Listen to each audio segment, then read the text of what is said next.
Hello, everyone. Welcome back to another episode of Sustainability in the Sea. I'm your host, Chris Cabrera. We're produced and hosted by Futureswell, my consultancy. Thanks for listening today. I got a really good conversation for you.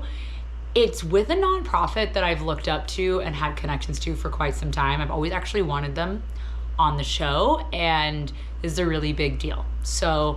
Um, some of you who have been here a long time know that a few years ago I had the opportunity to go to the Juan Fernandez Archipelago, a remote offshore island chain off the coast of Chile.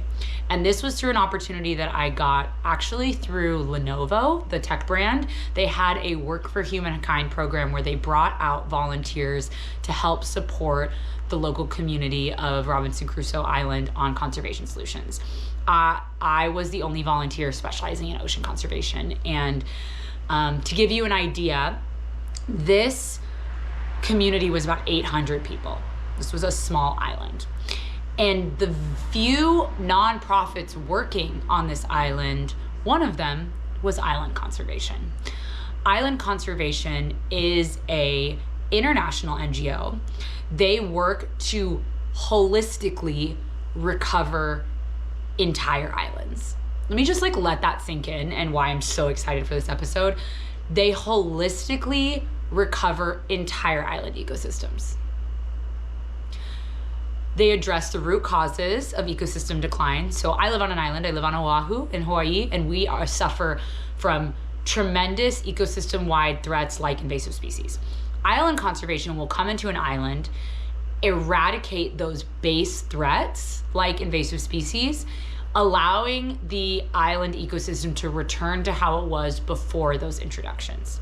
They work across the world with a lot of project sites in the Pacific Ocean. And I interviewed two staff members who happen to be brothers for this episode about what it means to work for an NGO that looks like this. They oftentimes work with, they are going for weeks or months at a time to go to these project sites. They're working with local communities associated with these project sites as outsiders, and they are doing ecosystem-wide restoration at a scale that we're only going to increasingly need as time goes on in the conservation field. So I hope you get something from this episode, if anything, to learn more about island conservation as a nonprofit and as a job opportunity for you guys. Both of these guys are literally hammers in the conservation sector. They do incredible field work. And so if you see yourself wanting to get more field work opportunities, we talk a little bit about that.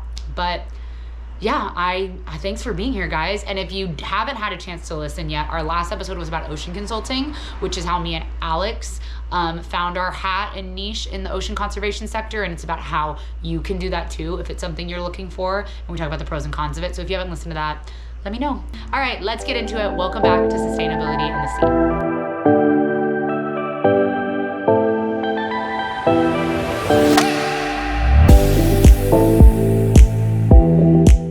Tommy and Austin, welcome to Sustainability in the Sea. Thanks for coming on the show to talk about your awesome work with island conservation. I heard about island conservation maybe 4 years ago.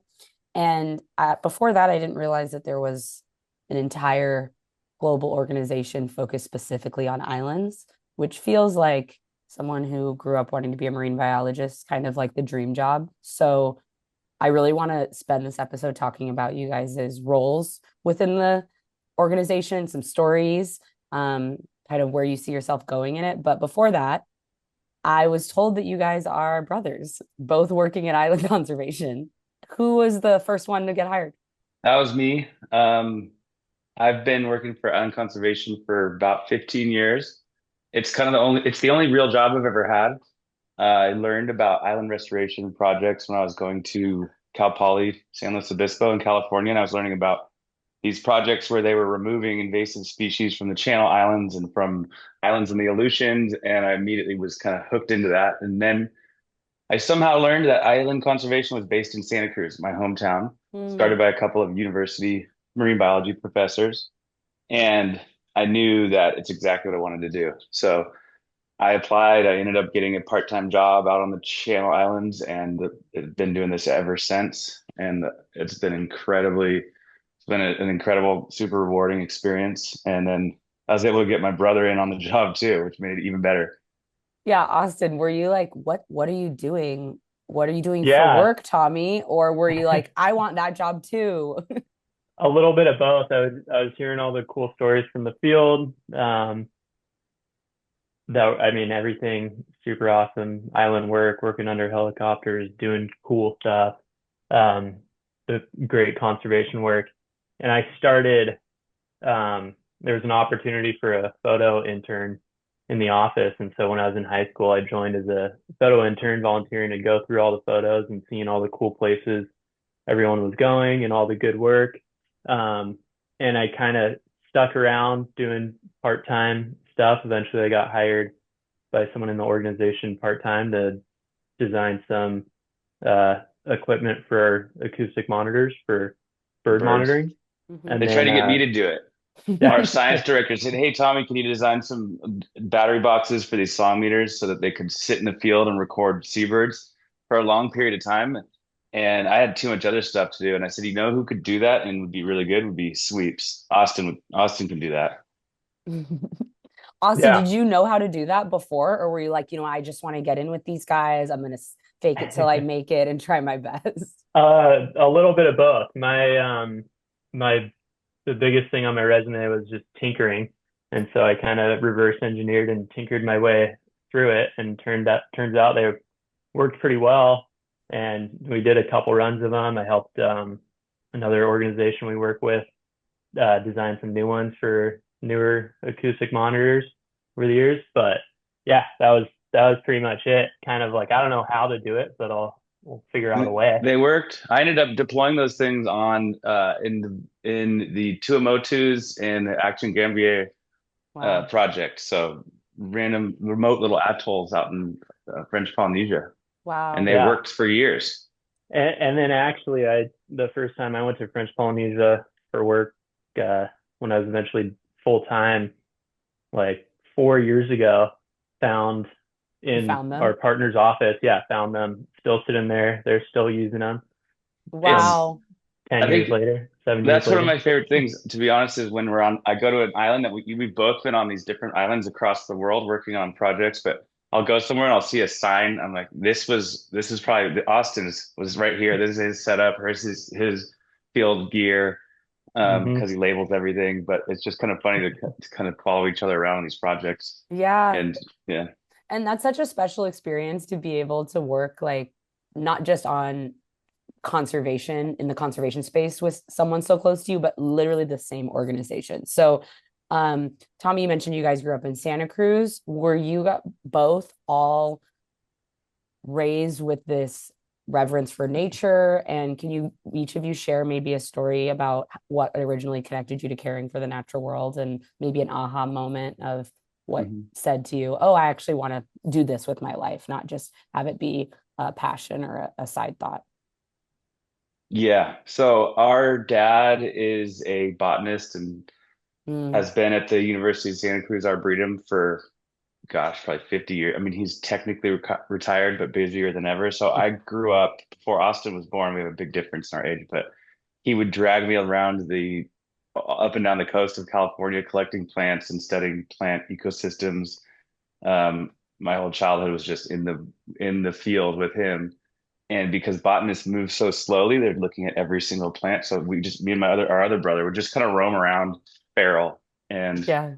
then in between on the car rides, our dad would always be explaining a ton of different things and concepts that we maybe pay attention to slightly. And over the years, it just kind of connected. And yeah, then I started studying ecology, conservation biology in at Cal Poly. But I think the moment was, and this is kind of it's if I don't mind if I share a quick story, but on my Please. first job on San Nicolas Island, and we kind of we were working with Patagonia, and so the founder Yvon Chouinard came out, and he was my buddy in the buggy. We were four wheeling all over the island. We had a great time, and we're walking out on the reef, and at some point he looks at me and goes, "So Tommy, is this your life's work?" And I thought about it, and I was Wait, like, Yvonne said that to you? "Yeah, he asked me." And we're just sitting there like kicking limpets off the reef, and I'm like, I kind of guess it struck me. If you've ever is. seen the guy, he's like really striking, and he's Yeah. an awesome, awesome man, and like his conservation. background and history is cool. So it was impactful. I think about it all the time, and I think about it when I think about my life's work. It turns out, yes, it is. Mm. That's a crazy story. Yeah, that was 13, 14 years ago, but it stuck with me. It helped Yeah. me ask the question of like, where am I going? What, what's the purpose? Yeah. He asked it for you. Austin, were you also feral in the plants with your Yeah, dad? definitely, definitely feral.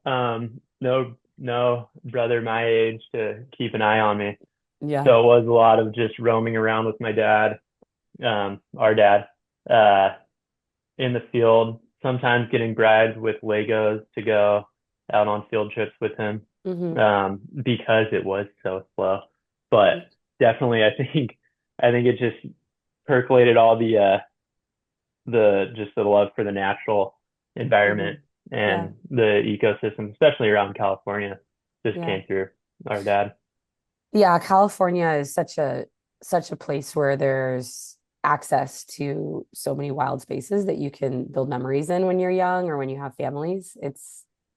I think every time I go there, I'm reminded of that. Looking back now that you guys are mid-career working on like such important impact work with island conservation, but when you look back to those early career moments, what were some of the skills that you wish you saw that you had that you felt like made a difference or that you wish you invested in more early on? Seems like I tinkering think was actually really valuable. the tinkering, being flexible, Hmm. um, being I think really most of what we do is problem solving. Is we come across a problem and then, um, instead of worrying about how we're gonna do it, and actually try doing it and see what works. Yeah, that's a mindset too, right? Like being solution oriented in Hmm. like Mhm. times of maybe a little bit more of a hectic environment or a little bit more pressure. I think Yeah. Tommy was saying it the other day, be like water. Hmm. Yep, Yeah. just flow. Hmm. What about Yeah, you, you have to Tommy? be adaptable. For the remote field work, I think it's your mindset is critical because oftentimes you're spending weeks or months on a remote uninhabited island. You get dropped off on a boat or a helicopter and you're just there with your people and your gear, and you have your objective, and being adaptable but structured, Yeah. solution oriented but focused on the goal of that trip, which might be install 1,500 trail cameras and collect all the song meter data, but then also focusing on the bigger picture, which is what the project is. So it gives you your why. Like, we're doing all this and we're kind of miserable from day to day. It's kind of like type 2 fun that we're going to look back on and laugh, and I'm covered in scratches and fire ant bites. And in the end, in 5 years, the invasive species being gone and ecosystem recovery, that helps, I think, drive the bigger motivation and a lot of the times. But the adaptability for your as a person, and just to be able to be like water, like what Hmm. Boston said, and go with the flow with the team and work as a team is critical. Yeah. And maybe be the person keeping morale high or being the person that's keeping people structured. I think teamwork is such a underrated skill set. More group Yeah. projects during school, I Yeah, and guess. we build these teams that have every person brings a unique set of strengths. We'll have the scientist who knows how to do the person who has the best background in designing scientific studies. So you can rely on them to say what we're doing is valid instead of assuming that you are. Then you'll have someone who just knows the ecology. They know all the birds. They know the birds from the ecosystem from top down. Then you have the tinkerer. It's like an action kind of movie, but everyone's got their role. Yeah. You got camp manager, and it's so all of it comes together so you can get things done in Mhm. a real, like, actionable way, and then do that again. So you mentioned something. You said ecosystem or restoration at the ecosystem scale. So can we just get an overview for those listening of exactly what island conservation does? I know you guys focus on islands. I know you do conservation, but what is the theory of change and strategy for this organization? Yeah, maybe I'll have Austin help me, but from a bigger picture, island conservation, we're a global nonprofit organization that restores islands for people in nature worldwide, and that can mean a lot of things, but we've found over the years that one of the best ways to do that, to get real lasting impact, is to remove invasive species which frees the pressure and predation on native species like seabirds, for example, Hmm. and results in a recovery of a species that can then quickly trickle down into a whole ecosystem, ocean, island restoration. So seabirds being the good example that we love, and islands being the most critical habitat in the world for seabirds. When seabirds are able to recover and nest successfully, and their population builds on an island, they restore the nitrogen cycle. So they're getting fish from the sea, and then their guano uh, is The deposited on fertilizer. the island. Huh? It's the fertilizer, yeah? It's the fertilizer, yeah. And then that then is fertilizing the island, and that trickles down onto the reef. So you get healthier reefs, healthier corals, diverse species, more abundant species, and that cycle continues and benefits the whole system. Hmm. So that's the real major end goal, and it works. We're seeing that. Yeah, I mean, I live on an island. Hawaii has so many invasive species. We also have a ton of people, and so I've seen the ways that invasive species are impacting seabird populations. The beginning part of my career was focused on protected species, seabirds being one of them. But I wanted to, like, how do you know you got the last one? How do you know you eradicated the last invasive species? Is it the camera traps that Austin is setting up? Yeah, Yeah. so it's a lot of things. A Yeah. lot, every tool that you have, and a lot of people over multiple years. Hmm. And do you guys primarily focus on small scale islands that, like, how long would a project like this take on, I guess maybe a better question is, what's an example of an island that each of you maybe participated in restoring at the ecosystem scale that is memorable for you in your career? Austin. Me, all right. Well, I haven't been fortunate enough to go to return to many islands after working Mm, on an implementation. Because that's where you get to hear about the benefits, but seeing them first person is really impactful. Um, and actually, one of the islands that Tommy and myself were working on together, um, was it Nartuklau or Nar Yeah, Nartuklau? Narka in Nar Palau. Nartuklau and Palau. wow. Um, a really small island, one of the first islands we used drones on to implement the rat eradication project. Mhm. Um, and Tommy and myself, because it was a small island, we were able to go back a year later to do confirmation work and confirm that all the rats were gone, which involved a couple nights of trapping and camera traps as well. But just walking around the first time we had been back, we noticed tons of small crabs, like see-through baby crabs we had never seen before, Wow. super small. And then the smallest coconut crabs I've ever seen, where they're like, you never see babies around. It's Yeah. maybe like over a few days, you'll see a couple crabs, couple coconut crabs. But just in one night, we saw 5, 10 baby coconut crabs crawling around. It was The impact was right there in front of us of Mm. the island restoring and recuperating. Yeah, and those are the biggest non-vertebrates, invertebrates in the world. Those coconut crabs, they get like live for 60 plus years and they get huge. I mean, they Mm. Yeah. open coconuts. That was cool. I forgot about the coconut crabs. Wow, Yeah. the recovery is pretty, I mean, relatively immediate. And for species like that, yeah, you can see these small signs of, but the recovery, like the full recovery, can take years. Hmm. For a seabird colony to to recover would take maybe 10 years. Yeah. And for the full scale, island ocean ecosystem, decades. And we don't even know the full potential of a recovery, really, Hmm.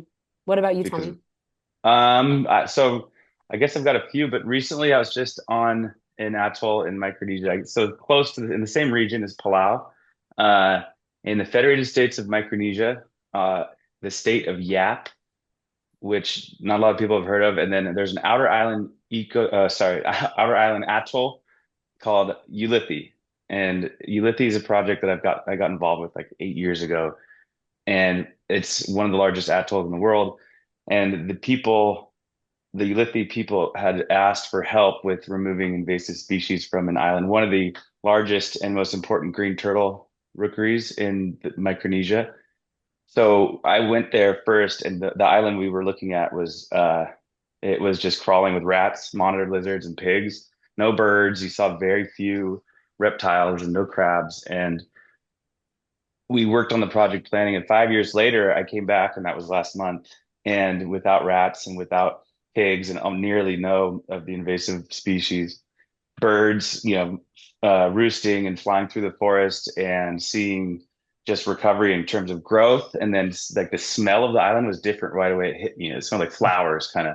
And I was like, wow, this is a whole new place. And then turtle tracks, turtles nesting, hatching, uh, and successfully hatching and entering the ocean for the first time that the community has ever um, reported seeing, and stepping through the forest and flashes of color as the little blue-tailed Pacific skinks and the emerald green skinks on the trees. It was like striking, that 5 year difference. Wow. Yeah, it also feels like when you look at these small islands, you can see that if you can just give them a chance to recover and then leave them alone, they do the rest of the work for you, right? So you're just giving Hmm. them this initial protection or initial intervention that like positions them for protection. And Yeah. then you're able to leave it alone and come back and let time do its job, right? Yeah. And we found interventions along the way. You can help rewilding and, social attraction tools for birds, that which is fantastic. But that is what you just described, I think, is one of the coolest things is you have this closed, isolated system that can recover on its own. Yeah.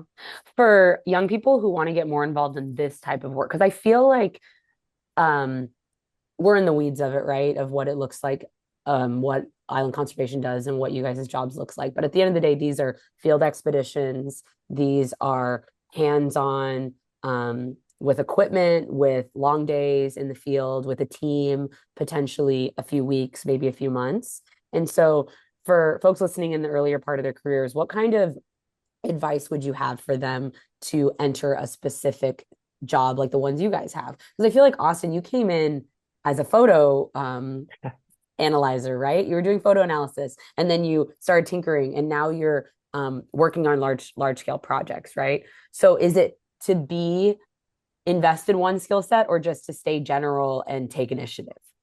Yeah, I think I was more so the generalist. Um, Made myself too useful to get rid of in a way. Yeah. Um, where it was being it was being flexible and open to try anything, whether I knew how to do it or not. Mm-hmm. Um, but yeah, I think just being not available but flexible, Mm-hmm. um, being open to try new things, and then just get experience doing things that are relevant to the field, whether it's field work, camping, um, doing if it's more the ecology stuff, doing bird surveys, Yeah. uh, and scientific field work like that. What about you, Tommy? Do your kids want to be conservationists when they grow up? My 5 year old wants to save islands. Yeah. Cool. She also wants to be a nurse. That's what her mom does. Um, so she's gonna have two jobs. I would say I think about this a lot because I'm always trying to work with several folks who I'll get an introduction and a resume, and it's hard to find just hey, here's a job. Right. Volunteer opportunities, take those. That'd be my suggestion. If you're an undergrad and you're in a wildlife or an ecology degree, just participate in all of the opportunities to work with professors on field projects or whatever research assistant type opportunities they are that do interest you. Because there's a lot of people in our organization that was their path, be it a PhD or master's or undergrad. There's great opportunities just to network. And Mm-hmm. then if you find someone who can kind of help mentor you, stay engaged with them and take any opportunity you can to learn, ask questions, and be as useful as you can. So that at the point where it's like, hey, we need you. And sometimes you'll find an opportunity. I'll give the opportunity to people and say, hey, if you can do you'll be the one person who knows how to do this, and we'll have a really good reason to need you again in the future, kind of thing. So just Mm-hmm. look for those opportunities and take them. Yeah. Learn how to raise money. These are all philanthropic organizations. So if sometimes you have So connections you true. don't even need you know about, or maybe you're really good at uh, marketing or social media, that's an important component. There's Hmm. so many aspects and avenues that I think are underutilized that can all be kind of crossed into a Yeah. really useful role. Yeah, invest in the ones that interest you too. Yeah, those are the ones that are going to be the most sustainable. I'm sure I mean, you guys being feral in your youth is now you just being feral on islands together. Yeah. Sometimes. You guys have this incredible privilege to be able to work on the solutions side of conservation, and islands are threatened by invasive species, but they're also threatened by so many other larger issues like sea level rise, like extreme weather. And I wonder how each of you personally grapple with those types of looming issues and how you stay hopeful and sustained in your work, knowing that this is life's work, because it's something that those of us that have the 20, 30 years left of our career think about all the time.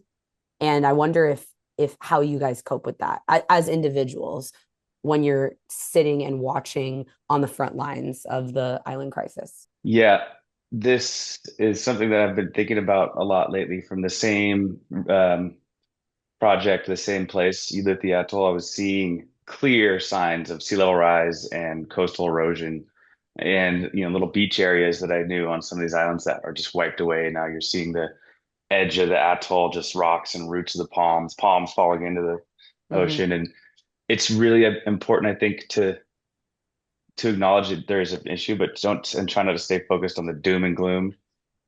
Because and especially when you're working with island communities, we haven't talked much about that. But that's such a critical part. Is if we just present this as doom and gloom, I think it unfortunately it doesn't have there's no real positive outcome. But Right. looking for the things that we can do to help increase resiliency to climate change and sea level rise. So, well, I guess what I'm grasping for is just that the projects that we do have like a strong potential to help. An island that has a really strong and really healthy ecosystem will be more resilient because it has that whole complete and comprehensive defense in a way. That's the way I've heard some of the people in Ulithi talk about their islands is the islands have a defense system naturally to the ocean, and we have to help promote and protect that. Yeah. And so trying to focus on that for the positive outcomes is critical. And working with those individuals, right? Where this is, you're not just defending their place, you're also defending their culture and their way of life. Yeah. And yeah. Does anything come to mind for you, Austin? Yeah, just that we're doing the most that we can Mm-hmm. to improve, like Tommy was saying, the resiliency of these islands. Mm-hmm. And I try not to think about the other negatives too much because I know that what we're doing is what we can. There's Mm-hmm. only so much you can do. But I was thinking about one of the resiliency things is the reef, the long-term reef improvement is one of those island defenses that is improved by the return of seabirds, and it's a really long-term outcome, but it's one of the biggest defenses that comes out of our work is the improvement of those reefs and Mm-hmm. with sea level rise, the reduction of erosion and um, so I think about what we're doing has some impact Yeah. on that or protects them for that. So focusing, like Tommy said, on the good things The that good we're able to stuff. do. Yeah, you Mm-hmm. guys are working with the good stuff, right? So that's motivating in itself. Yeah. The Um, results. Tommy, you mentioned working with island communities, and I do want to address that because it feels like what you mentioned with YAP, at least in Ulithi Atoll, that they ask for help. Is that how most of these partnerships start? Because there also runs the risk of making sure that the strategy is in alignment with the community's priorities and also coming in to uplift their overall strategy for the place, right? Yeah, I think it's really important to come in with an open mindset. I've seen and I've learned a lot about the way that kind of traditional Western conservation organizations can tend to focus on community engagement, Yep. and coming in with a set of deliverables from their funder and just checking boxes. And while those may be good, but if your goal is checking boxes and getting the next grant, it's going to become clear and apparent to the community where your motivations are. But if you're willing to stick out for the long term and make lasting, real lasting relationships with friends and almost become not a part of, but welcome to the community. You start to really learn what the focus, what the needs of people on islands are. Hmm. You let go of any of your assumptions and biases and see things through the eyes of a little bit more, and you can never do that fully of the folks that are out there, and then work together and look for a bigger picture. And I think that Ulithi was one that I've really felt truly rewarded by that whole process over time. We had COVID, so we had to go through COVID together and delay after delay after delay. But ultimately, I was out there last month and we were doing biosecurity workshops with the community, which is critical to prevent incursions of new invasive species. And it was led by the community, presented by the youth. Very traditional island. So I'm like the only white guy on the island. Everyone's wearing traditional island, and no one's wearing a shirt except Yeah. me and and and having three generations of islanders in one big community building, presenting biosecurity challenges, creating breakout groups, and I'm just kind of in the background as a support, my colleague Jose Luis, and then it all coming together to this really, really positive and inspiring example of what island, uh, community engagement can be. Hmm. And it was just trusting that process and finding real champions within the islands, and then mentoring youth, building field teams, and all that stuff. And that's been one of the hugest parts of this work. It's been my favorite and most rewarding. Yeah, it's also one of the most critically needed growing pieces of the conservation sector. And a lot of those skills are human skills, right? Like empathy and listening and humility and these more, I don't even know if they're skills as more as just coming into a place with, like you mentioned at the beginning, an open mind. Yeah, learn from each other because you can learn approaches or different ways of thinking about the same thing, the same field study that you wouldn't have thought of. And Yeah. then you apply that and together you improve the process. Yeah. So we finish every episode with the same question for each guest. So you each get to answer. And you can take your time to think about it. But the question is, if you could write any message or put anything on a billboard for all of the most powerful people in the world to see, what would your message say? And by this, I mean a lot of the decision makers or the individuals that hold so much power about the fate of places, the places like the ones where you work or the communities you work with. Um, and sorry to just drop that on you guys. I do it to everyone. Gosh, I want to say be like water, but that's just because we were talking about it and it's not my real answer. Ugh, it's at the front of your mind. Yes. That's a good one too. We had Jay Nichols on, or the Blue Mind, and he said something similar. I was trying to think of something a little more sentimental, but my first thought was don't blow it. Got a small window here. Got Yeah. a small window here. That's a good one, Austin. Be like water for you want to lock it in.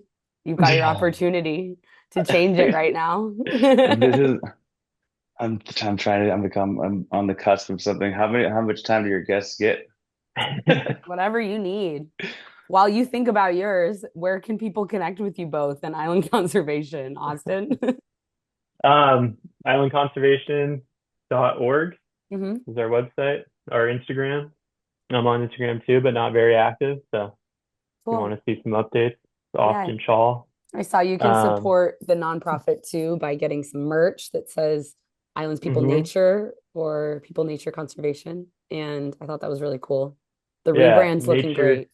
nature, oceans, people. Okay, cool. That's us. Get All right. involved. There are volunteer opportunities. There are. Okay, good to know. Do you have to be based in California? I think they're few and it depends. Cool. But I have seen some come across recently. Yeah, I'm stuck with islands are the future, but I'm good. I like be like water, so a couple of those. You can put them both And on. I guess, yeah, I'll come back to I'll probably think of something really good in about 15 minutes. Message it to We'll me. call back. I will. Call back in. And call back in. I'll film myself again.